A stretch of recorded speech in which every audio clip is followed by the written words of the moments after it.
Born a slave in the countryside of Missouri in 1854, our child was condemned to a life of hardship and failure. Even at death, he was denied a burial spot of his own. This is the story of Augustus Tolton, the first African-American Catholic priest.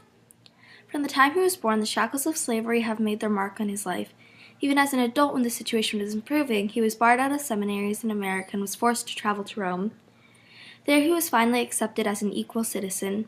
Although he was born a slave, Augustus showed an astonishing amount of leadership for his fellow African Americans. He left a mark on racist culture by showing others that your beliefs can empower you through prejudice and hardships. Regardless of the race, he acted as a spark of hope to people all around the world. He was a true pioneer for the progression of humanity. Augustus Tolton was born into slavery on April 1, 1854 in Rawls County, Missouri. His parents were Peter Paul Tolton and Martha Jane. The slaveholders had all of their slaves baptized, including the Toltons. With the outbreak of war between the states, Peter Paul hoped to gain freedom for his family and join the Union Army. He was one of the 180,000 Negroes who were killed in the war. A fearless Martha Jane Tolton, now unattended, decided that she would see her husband's journey for freedom realized in their children. She walked a good 20-25 miles east from Brush Creek to approximately Hannibal. And in Hannibal, she managed to find somebody or a way to get across the river. There were no bridges at that time in Hannibal or in Quincy. You had to either row or take a steamboat. So she managed somehow to get a boat and got herself and her children across the river and landed in Hannibal, which was very rural and woods, as it still is. If you go across the bridge today from Hannibal to Illinois, it's still very rural. And there were no roads, so she just followed the riverbank and worked her way up to Quincy with the 3 little children in tow. And again, that was a good 20-25 miles. Probably took her 2 or 3 days, and she probably did it at night because she was a runaway slave.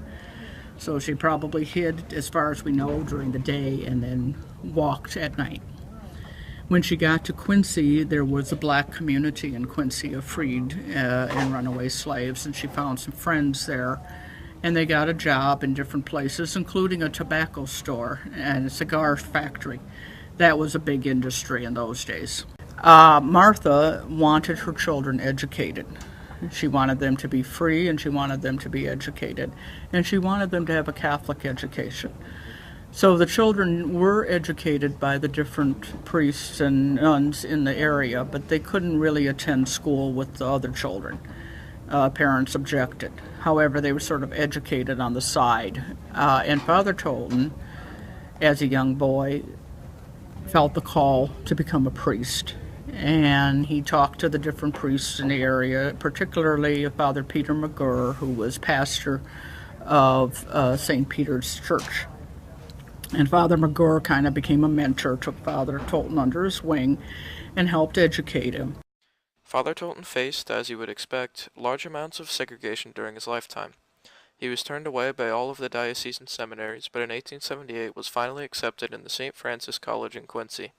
He studied there for 2 years, being taught Latin, Greek, Hebrew, and all of the necessary classes for him to become a priest. He was later, much to his surprise, accepted into the College of the Propaganda Fide in Rome. All of the 6 years he was there, he had assumed that the world would never see a black priest, and that was the truth, until he had completed all of his courses in Rome and was ordained priest on April 24, 1886. He was told by the ministry, much to his surprise, that he would return to his hometown, Quincy, Illinois. Father Tolton's first Mass was at St. Peter's Boniface Church in Quincy. He was assigned the next day to pastor at St. Joseph Church, a small parish in the same city. The parish had grown out of the catechism classes that he had started earlier. Whites who attended his masses were attracted to his sermons and his goodness. As the crowds of followers grew, so did the jealousy of fellow priests in the community. Some even resorted to accusing Father Tolton of spreading Romanism. Father Tolton was criticized by a local priest, which sparked an issue that the angered man eventually took to the bishop for resolution. Unflattering remarks were made about Father Tolton around the town, as some people saw him attempting to create a situation of unacceptable mingling of the races, which was not the case at all. Whites came voluntarily to Tolton for masses and the sacraments. Augustus grew accustomed to difficulties like these during his short life.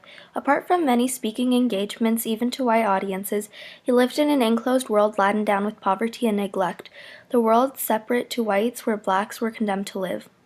During his priesthood, he was wedged between these two communities, one white and one black, and the desperate emotions between these two communities. It was an era that struggled to consider people of a different race as humans.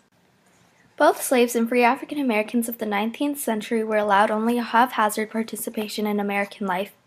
There were no laws that would guarantee their movement in society without harassment. Civil rights were not yet composed in the popular social consciousness. Any rights were conceived to be the privilege of white people in America alone.